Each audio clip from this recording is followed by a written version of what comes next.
2021. C'est toujours étrange ce moment où l'on sort du sommeil. Vous connaissez tous cette sensation d'être encore là-bas et d'émerger dans un monde qui nous paraît familier. En même temps, nous savons tous que l'émergence va vite effacer le grand tableau noir de l'obscurité que nous venons de traverser. Ce matin, mon sentiment est curieux. C'est comme si la nuit avait duré une bonne année. Et je ne veux pas ouvrir les yeux, je veux clôturer cet épisode, tourner la page pour continuer à avancer. La température est agréable dans la chambre. Je sens la chaleur des rayons du soleil qui caressent les draps qui me recouvrent. La présence de ma femme à côté de moi m'est évidente. Je perçois sa respiration profonde, apaisante et calme. Je m'accroche à ma nuit, comme une gomme qui effacerait tout sur son passage. Le noir du tableau est remplacé de plus en plus par la lumière qui s'affiche à travers mes paupières. Je me concentre sur ma respiration, focus sur les brides de souvenirs de ma nuit. Je repasse le film de ces dernières heures qui m'ont propulsé dans la réalité d'un passé toujours présent. Un retour en arrière d'une année particulière pour le monde entier. Alors que ma respiration ralentit, la mémoire refait surface.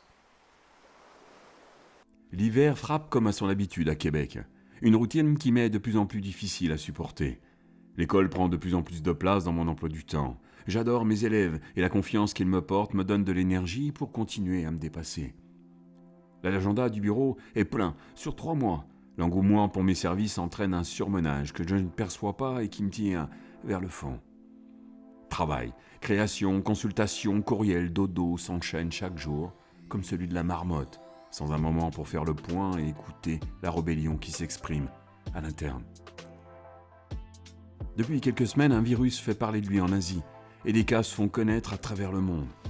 L'Asie, c'est tellement loin, et puis ce virus n'est rien de plus qu'une mauvaise grippe. Je bouge dans mon lit. Ces souvenirs sont encore très frais. Qui aurait pu imaginer les changements qu'allait engendrer la mutation d'un virus ? La suite, tout le monde la connaît.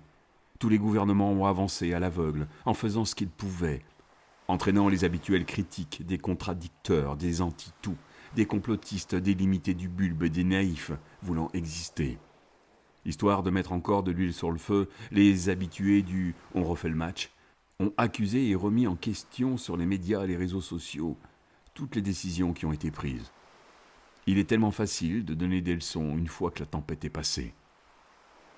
Le virus, contrairement à l'être humain, donnait raison à la théorie de l'évolution de Darwin.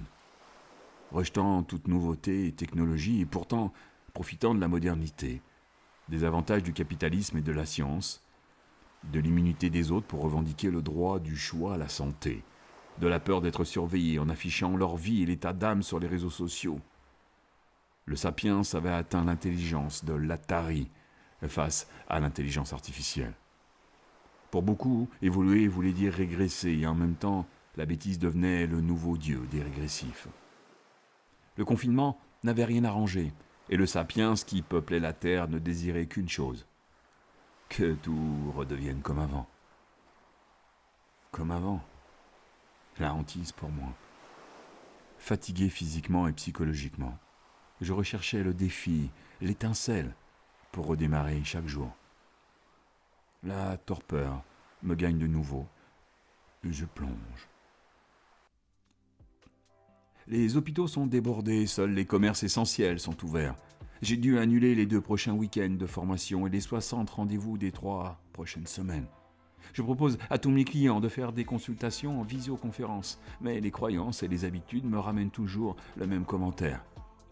Je préfère attendre de pouvoir vous consulter en face à face. Si le confinement se poursuit, il va être nécessaire de trouver des solutions, car les habitudes et les croyances de la façon dont doit être faite une consultation vont être lourdes de conséquences. L'avenir est incertain, mais j'ai confiance. J'émerge de nouveau et je me souviens des nouvelles. Ces tombes creusées chaque jour.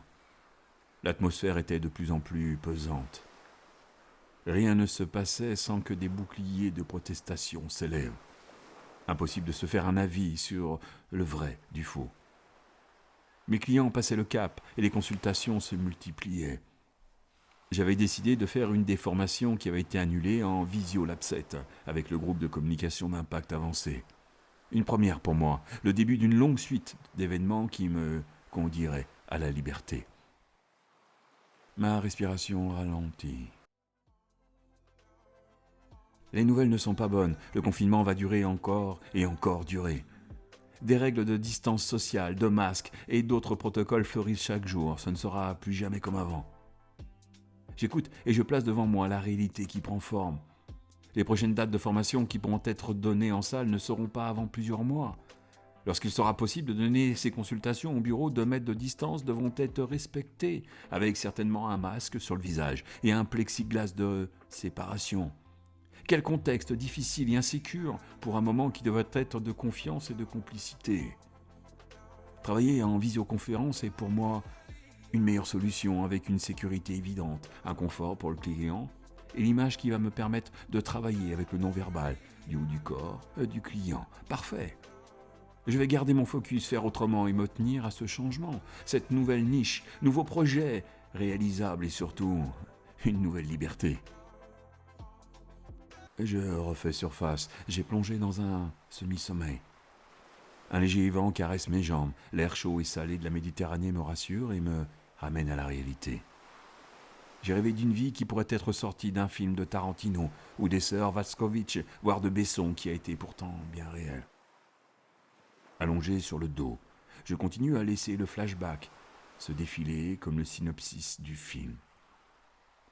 Les jours avaient défilé et le scénario s'était défini. De nouveaux clients avaient osé changer leur façon de penser, sortir de leur zone de confort et des croyances archaïques héréditaires. Mon agenda s'était rempli de plus en plus vite, comme à l'époque, avant le virus.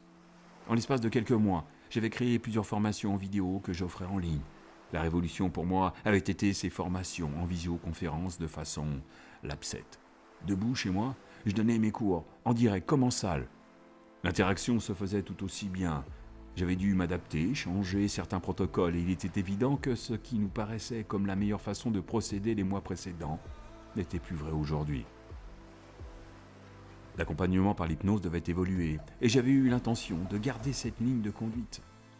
Le monde changeait, l'évolution de la technologie était une réalité, il était impossible d'y échapper malgré la pandémie virale des Atariens. J'avais aussi décidé de me couper des réseaux sociaux où la fange de fake éclaboussait chaque mur.